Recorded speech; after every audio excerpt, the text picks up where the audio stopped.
Hi, welcome back to the channel. So today I'm going to be covering part 1 of A.2 Forces and Momentum.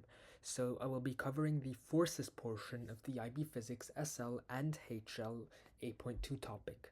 So this is one of the hardest topics that there is in the entire IB Physics syllabus, so I'm splitting it into two parts so that it's a little bit more manageable for you. So we'll start off with the free body diagrams. So free body diagrams are basically diagrams that represent forces, like this diagram to the right. A force is just a push or a pull. So if I'm doing a squat, for instance, then I'm pushing down on the floor. So my legs are applying a force onto the floor. A force is represented by an arrow as shown. This N force, the normal force here, is the blue arrow, and mg is the weight force, the red arrow. And from the earlier video, the sine theta and cos theta are the components of the force. So in this case, it's the component of N in the the component of mg in the horizontal direction and in the vertical direction. So these free body diagrams, like this one on the right, show how many forces act on an object, which forces they are, what direction they act in, and how strong they are. So that's what the magnitude of a force is. That means how powerful that force is. So for instance, if I punch a punching bag, how powerfully I have punched that punching bag is the magnitude of the force that I exert on it. So just to come back to this really quick, free body diagrams are quite important for paper 1. There's many multiple choice questions, usually one per paper on free body diagrams. But particularly in paper 1, you get asked to select the correct free body diagram for an object. So please do make sure you know how to draw or identify the correct free body diagram. So the next thing is Newton's laws. So the first law is that an object in motion stays in motion unless acted upon by an external force. This basically just means that if something is moving, it's going to continue moving unless you apply a force to it. So um, if I roll a boulder up a hill and then push it down, it's going to stay in motion, so it's going to keep rolling down that hill unless somebody puts a big brick wall up against it and stops that boulder, right? So it's just going to keep moving. That's all the first law says. The first law is not really that important for exams, so just make sure to memorize it. This wording would be preferable, but anything that conveys the same meaning is basically the exact same thing. So the second law is basically an equation that states that F equals ma. It's actually one of the most famous equations. You could say it has the most aura. But F is basically force, m is equal to mass, and a is acceleration, right? So that basically means that the force exerted by an object is directly proportional to its mass, so how heavy it is, and how fast its velocity is changing. So the rate at which its velocity changes. That's basically acceleration, right? So this one, you don't really need to know any conceptual words or anything wordy like that. You just need to remember the formula and how to calculate something. So for instance, if I say force is 2 newtons, mass is 2 newtons, find acceleration, you have 2 equals 2 times a. So you divide 2 by 2 to rearrange for a, and you get a is 1 meters per second square. And then Newton's third law basically says that every action has an equal and opposite reaction, and in the brackets you can see I've put in the same system. So this basically means that if I have a system of, say, this balloon here, the action is that the air inside this balloon rushes down, and the reaction, the equal and opposite reaction upwards now, is that the balloon floats, right? It's in the same system. But if I were, say, for instance, pushing onto a book, and then the book pushed onto the table, that would not be an example of Newton's third law. because that's a different system, right? We're now talking about a book table system instead of a me book system. So a quick trick to find out about this is basically just think about the type of force. So action reaction pairs are always equal. So if there's a book that's on the Earth, then the gravitational force of the Earth is pulling that book down, but the book also has an equal and opposite gravitational field that pulls the Earth up. That might sound a little weird at first that a book is pulling the Earth up, but yeah, that's true. So you'll learn a lot more about that in, I think, D.1. So for now, you just need to be able to recognize action-reaction pairs, and this is occasionally tested in paper 1A. So the next concept is contact forces and non-contact forces. This is literally as easy as it sounds. Contact means forces that touch another object when they work. Non-contact means forces that work without touching an object. So contact forces are like friction, drag, tension, things that need physical touching. That sounds a bit funny though. And non-contact basically means magnetic, electric, any force pretty much that does not require contact or touching with another object, right? So that's magnetic force, gravitational force, electrostatic force, those sort of stuff that doesn't need to be physically physically in contact with something else. So now let's take a little bit of a deeper look into some of those contact forces. Non-contact forces become more important in topic D, fields, and topic A is mostly about contact forces. So the most important and most common type of contact force is friction. So there's two types of friction, static and dynamic. In this slide, we'll look only at static. So a static friction is basically just friction that matches any push or pull force until a certain threshold.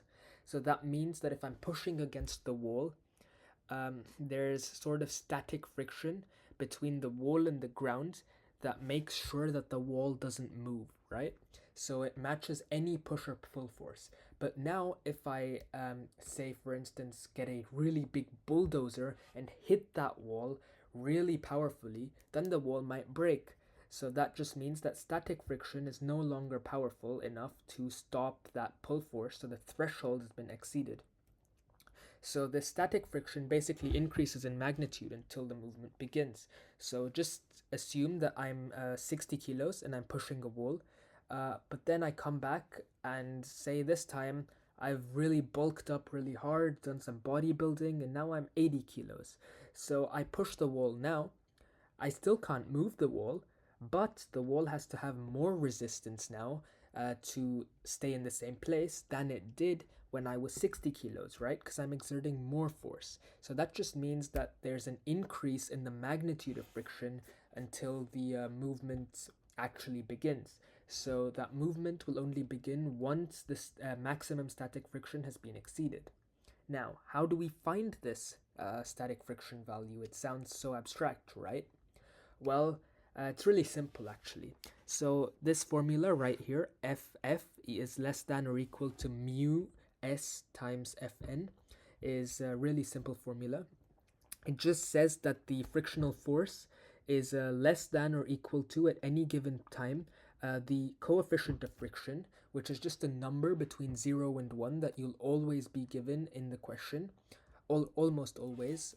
And Fn is basically just the normal force acting on that object. So if I go back to this diagram, it's this blue arrow right here, the upward one. So if I wanted to find friction here, it would just be the mu, so the coefficient of friction between this yellow box and this gray plane, and that number times this normal force. So it's just a scaled version of normal force, a smaller version of normal force. So that's what it says. And this less than or equal to sign means that it can increase in magnitude, right? So mu times Fn is the maximum value. So at any given point, it's equal to the maximum value or less than that maximum value. you can't really find what it is at any given point in time with what we have right now, so you won't be expected to do that on an exam. Dynamic friction is basically very similar. It just means that once the motion begins, we have a constant amount of friction. There's no more fluctuation. And this friction is just equal to the coefficient of dynamic friction, which is usually smaller than the coefficient of static friction, almost always, I believe. And that times the normal force vector, so the blue line from earlier. And this one is always constant, so it's really easy to calculate. So now let's look at springs and Hooke's law. So spring is basically anything that can extend or contract, and most springs that you will look at in IB physics obey Hooke's law. So that means the extension of the material is directly proportional to the applied force. So they form a straight line like this. So this here is force and this here is extension, and they form a straight line.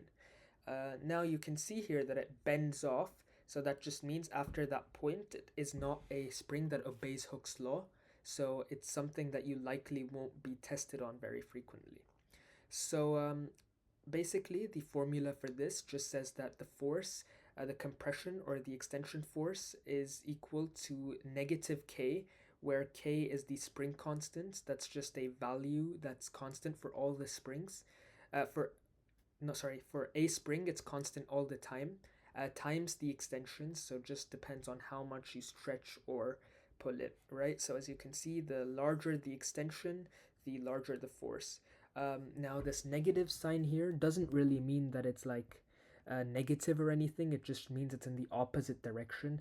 So the force is in the opposite direction to the extension, right? So it just means that as you extend it more, so if you pull it more, the force will go inwards, so it'll try to contract, and if you push it more, then it'll try to expand, right? So if you think about it, one of those pen springs, if you push it really close between your fingers, then it'll like jump out because it tries to expand. That's all this says. Now, drag and Stokes' law. This is quite new, especially calculating it. So drag is the frictional force between an object and the fluid which opposes the motion of that object in the fluid. Now, that sounds like a mouthful, but it literally just means that drag is a force that slows down falling objects. And that force here, as you can see, is given by Fd in this photo. And basically it's calculated as 6 times pi times r times viscosity times v. Now r is the radius of the sphere, so half of the diameter, so this distance here is r. This n looking thingy is fluid viscosity, that's just a number that you'll be given in the question, and v is the velocity of the sphere. So for instance, if we go back to that A.1 concept of terminal velocity, if we know that force drag is equal to force gravity, we can just rearrange for this v to find the terminal velocity. So yeah, that's pretty much it. Now we have buoyancy and Archimedes' principle. This is again one of the contact forces, but it's not as important as friction. So buoyancy is basically a force that pushes upward on things. So it's an upward buoyant force. Oh, I think that's a typo there. I shouldn't say and. It's an. Archimedes' principle basically says an object displaces its weight, and so it experiences an upward buoyant force. That upward buoyant force is P times, rho. That's not a P, that's a rho. A rho times G times V, where a rho is the density of the fluid. Keep that in mind. It's the density of the fluid, not the object. That's very important. G is 9.81 meters per second square, so gravity, and V is the volume. Now, usually you'll be dealing with spheres, so spheres like this, and the volume of a sphere is 4 over 3 pi r cubed, so usually you'll be expected to substitute this into this formula. Now, just imagine, if you're wondering, does this here experience buoyancy? And the answer is yes, this diagram also shows buoyancy. But why is it not labeled? Well, If you think about it, air has very low fluid resistance. If you try and slap air really hard from the top, then your arm is going to go straight through, cut through, and go exactly where you want it to. But try that with water. It'll hurt a lot more. If you try slapping a swimming pool, it hurts a lot more because there's a lot more buoyant fluid resistance. Here in air, it's just negligible. Nobody really cares about it. So, yes, buoyancy does exist in this sort of scenario, but we usually ignore it. So, now let's do a little bit of practice. A book of mass m lies lies on the top of a table of mass m that rolls freely along the ground. The coefficient of friction between the book and the table is mu. A person is pushing the rolling table. What is the maximum acceleration of the table so that the book does not slide backwards relative to the table? Okay, so now that you've had some time to think about it, let's try solving this. So the book has mass m, and it lies on top of table mass m and rolls freely along the ground. The coefficient of friction between the book and table is mu, so that means there's no friction here. There's only friction here, and that's given by mu. So the person is pushing the rolling table, so the direction of motion is this way. What is the maximum acceleration of the table so that the book does not slide backward? Okay, so we're basically looking at when is acceleration not, when is motion not this way. So what is the maximum force applicable this way, right? So let's look at the options. So first we have G by mu, right? So in any situation, it never makes sense to divide gravity by the coefficient of friction. That's just something that's wrong. I mean, dimensionally, it works out because the units of this are still newtons divided by a dimensionless thing, so it's just equal to newtons. So newtons by question mark, basically. And that equals to newtons. And then the second, let's go back to number 3 here. This book is really only moving because there's a friction between this and this, right? It doesn't, the book's acceleration does not depend on this m. So the table's acceleration depends on that, but that's not the point here. We're talking about the book not sliding backwards, not the table not sliding backwards. So basically, the mass of the table is entirely irrelevant, so we can cancel off this and cancel off this because we know that the book is only accelerating due to the friction between this and this. So that leaves us with option B as the correct answer. Now, this is probably one of the hardest questions that you will encounter in this topic, so it's good to practice with questions like these. So this is also my second tip and trick. You should do some level of dimensional analysis to sort of understand what you're thinking about. So basically, if you think about the forces and how they work, you know that this only accelerates because of the friction acting on it. So you can instantly cancel off the things that have mass here and mass here because they're simply trying to trick you. Thank you so much for watching, and I hope this helped you.